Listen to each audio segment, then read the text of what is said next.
Bienvenidos a un nuevo capítulo de música y cine. Bueno, mi nombre es Juan Rolls, soy compositor, músico y me dedico al área de audiovisuales. También hago otras cosas, pero me gusta, me inspira componer para cine por una cuestión de que me gusta generar música que tenga contenido,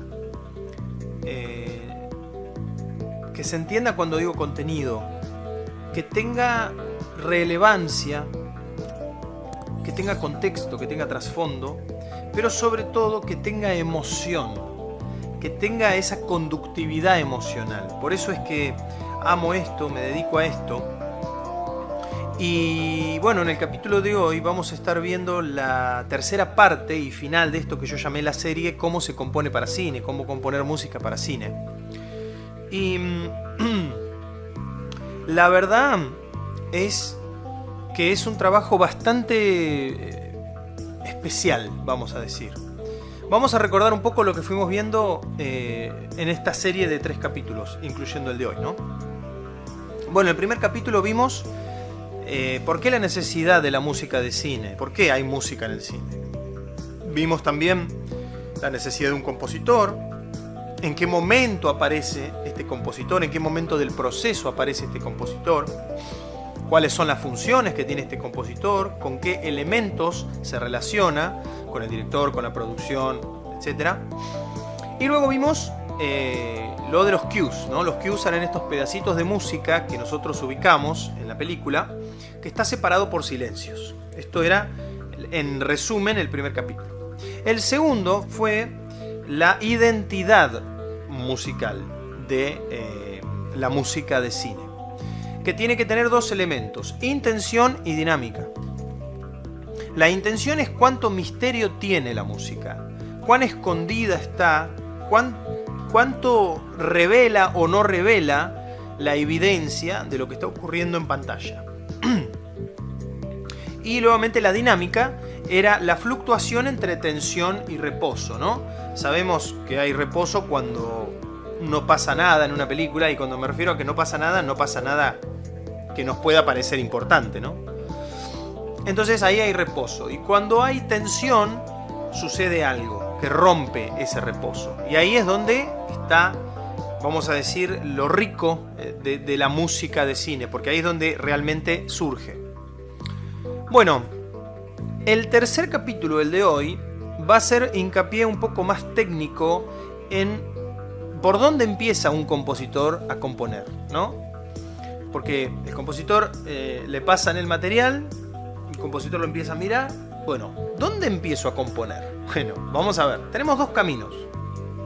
Uno es el cronológico, es decir, tal cual está la película. Voy componiendo, voy mirando y compongo, mirando y compongo, mirando y compongo. Obviamente siempre todo está relacionado a que el director lo haya permitido así, ¿no? Si hay música en el comienzo, perfecto. Si te dijo que no, ni se te ocurra poner. Porque recordemos que la función del compositor es obediencia a la dirección. No es que uno pueda hacer lo que quiera. Sí, dentro de su área de composición, nadie le va a decir hacelo en do mayor, hacelo en re menor, ponerle un dominante secundario, utiliza un intercambio modal o poner tal o cual giro armónico. No, eso ya es idea y estudio propio del compositor.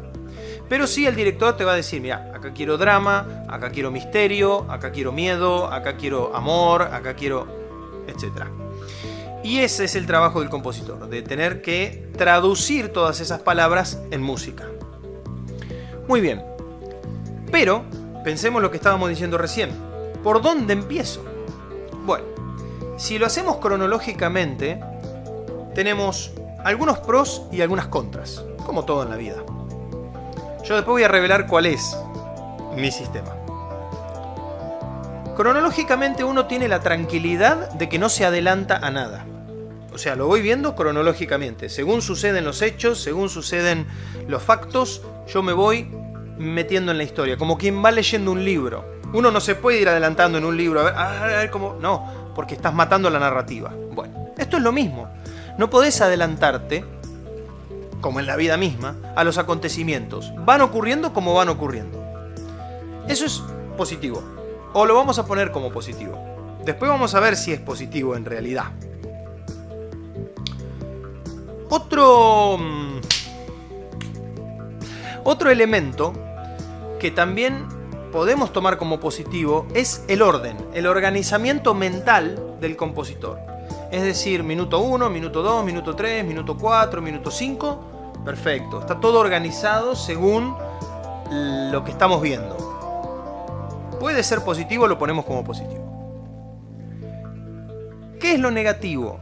Lo negativo es, primero, que no tenés mucha idea hasta que no terminás de ver, porque no podés decir que en el minuto 3 algo es importante, porque yo no sé si es importante, me falta ver todo muchísimo más.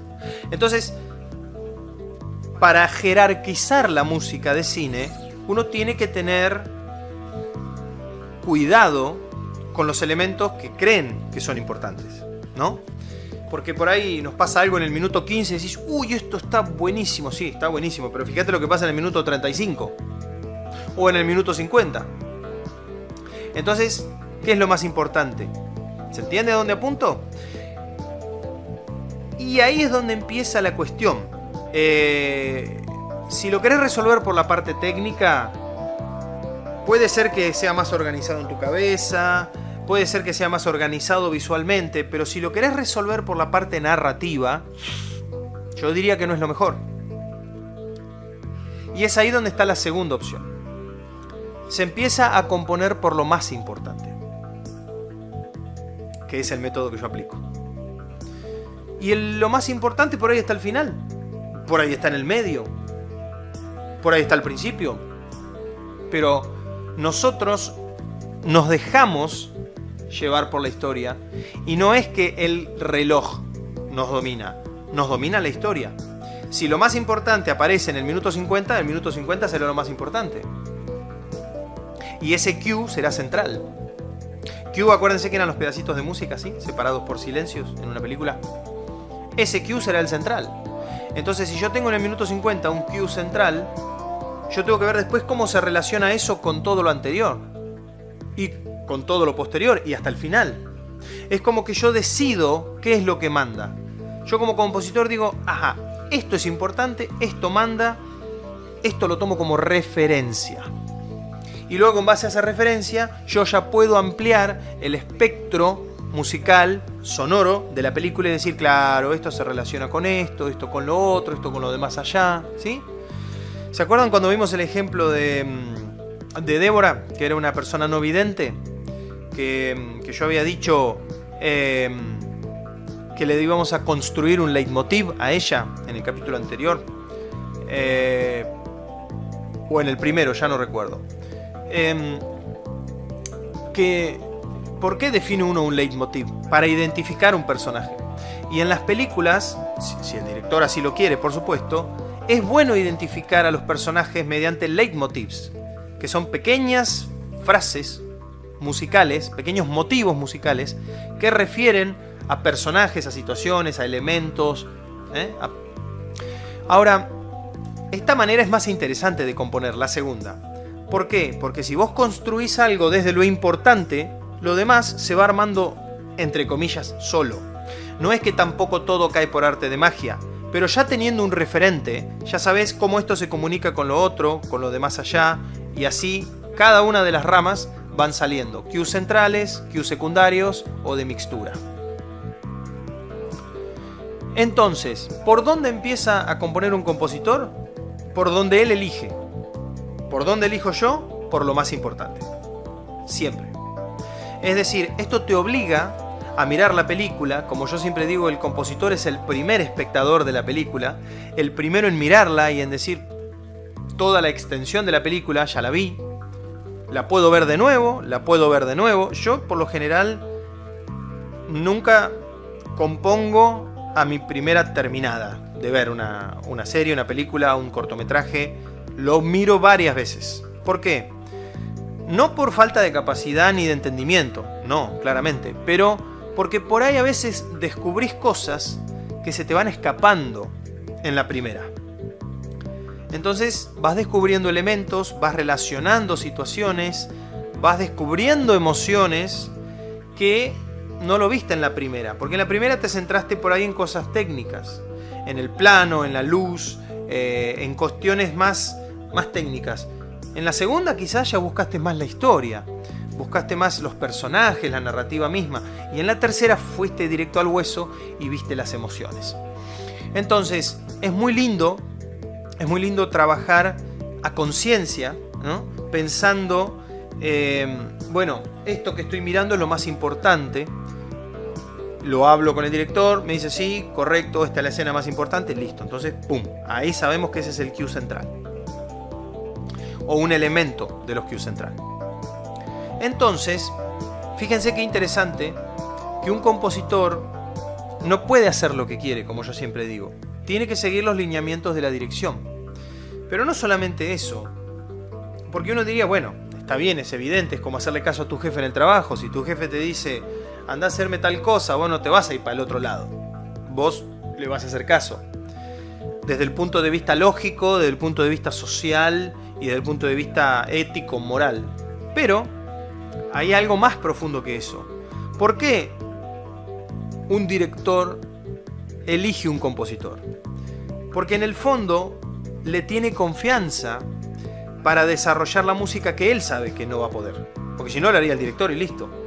Pero el director obviamente se encarga de buscar a alguien confiable, alguien que pueda llevar adelante la tarea de manera honesta, de manera recurrente en el vamos y venimos, que tengamos un buen diálogo y sobre todo de una manera respetuosa y una manera afable de trabajo. Porque imagínense la presión que tiene un director en la cabeza después de 6 meses de rodaje, por decir algo.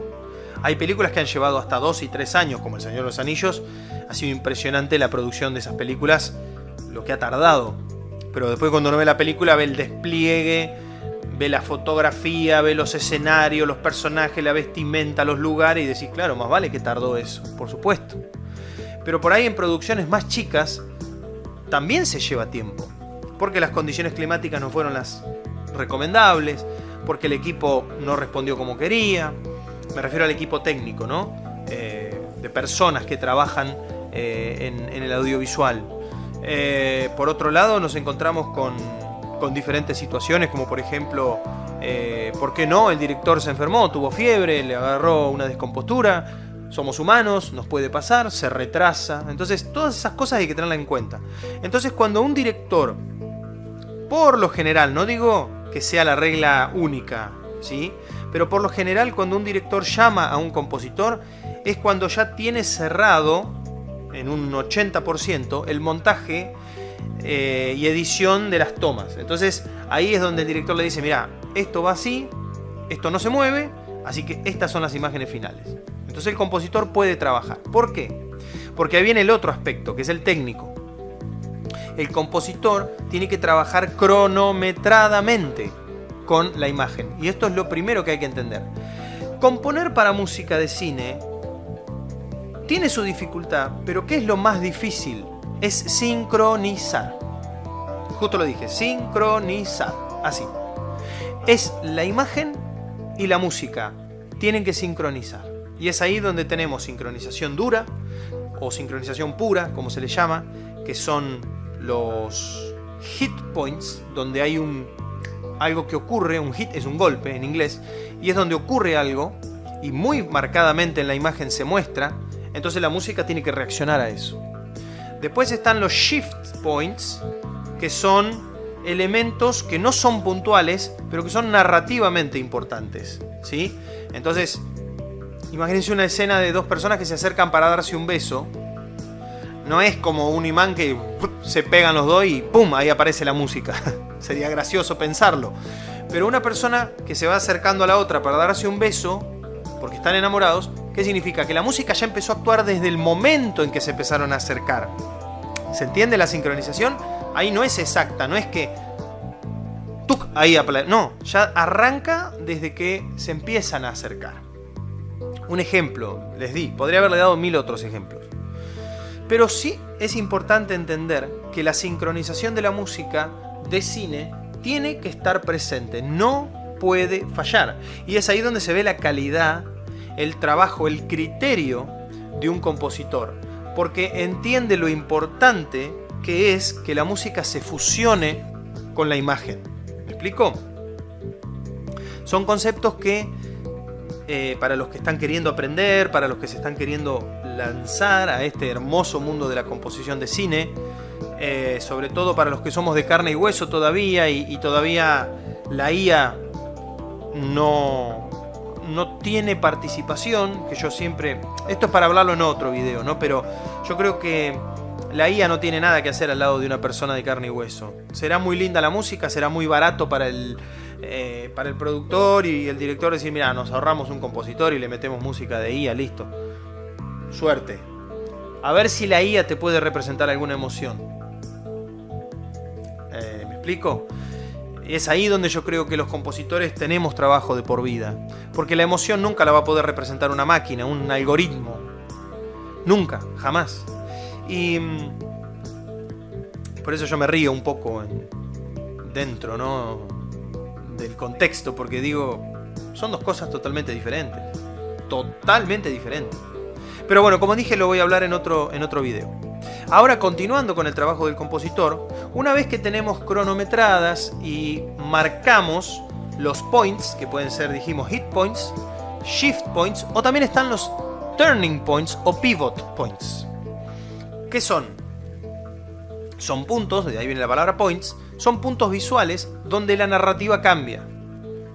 Donde, por ejemplo, vamos a volver a imaginarnos esta escena de amor, del beso ahí, ¿no? Se van acercando y la música va actuando de manera muy narrativa, ¿sí? Pero de repente ella se frena y le dice, no estoy segura de esto, lo que sea. ¿Cambió? La música no va a seguir de la misma manera. ¿Por qué? Porque hubo un cambio, hubo un giro en la narrativa que dijo, no sé, me dejé llevar, lo que sea, no sé, hay que ver la narrativa después. Pero, ¿me explico?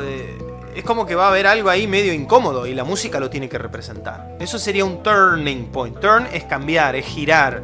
Eso es lo que significa turn. Entonces, entendiendo esto, el compositor tiene que estar a merced completamente de la película. Por eso es muy bueno este intercambio que tenemos con los directores en nuestra famosa reunión con el director, y donde spotting session la llamamos nosotros, donde nos sacamos todas las dudas, ¿no? No solo de tipo de música, sino cantidad de música, sino qué tipo de orquestación quiere el director, por dónde espera más o menos que surja el tema de la narrativa emocional, o si hay alguna escena particular donde él no quiere música. Todo ese tipo de cosas se hablan y se tienen que dejar muy claras, porque luego hay que anotarlas. ¿Por qué? Porque luego hay que componer. Y cuando uno compone, uno ya tiene una estructura, o necesita una estructura donde sentirse cómodo y decir, bueno, sí, está bien, lo que tengo me parece que da con lo que yo pensé y con lo que el director me pidió. Y cuando se llega a esa sinergia es muy agradable, uno duerme muy bien después de eso, porque hasta ese momento no dormís, o dormís poco, o estás ahí como metido, porque es un trabajo que no es sencillo, porque se trabaja con emociones, se trabaja con sentimientos, se trabaja con sensaciones, y por eso me apasiona realmente la música de cine, porque amo las emociones, porque creo que sin las emociones yo sería una computadora, sería, no sé, una aspiradora, lo que sea, pero soy un ser humano y Dios me dio emociones para que las tenga, pero tampoco me tienen que dominar. Eso es otro tema. Ahora, pensando en esto, y ya con esto cierro, les dejo picando una pregunta, ¿no? ¿Qué emociones ustedes consideran? Me gustaría que lo pongan abajo en comentarios. ¿Qué emociones ustedes consideran que son positivas o negativas? ¿O cómo diferencian ustedes las emociones en el cine? Porque nosotros los compositores tenemos que ser parciales. No podemos decir esta emoción es buena, esta emoción es mala, o esto es bueno, esto es malo. Bueno, gente, espero que se haya entendido lo que les propuse. Muchas gracias por estar del otro lado. Esto es Juan Rolls y nos vemos el capítulo que viene.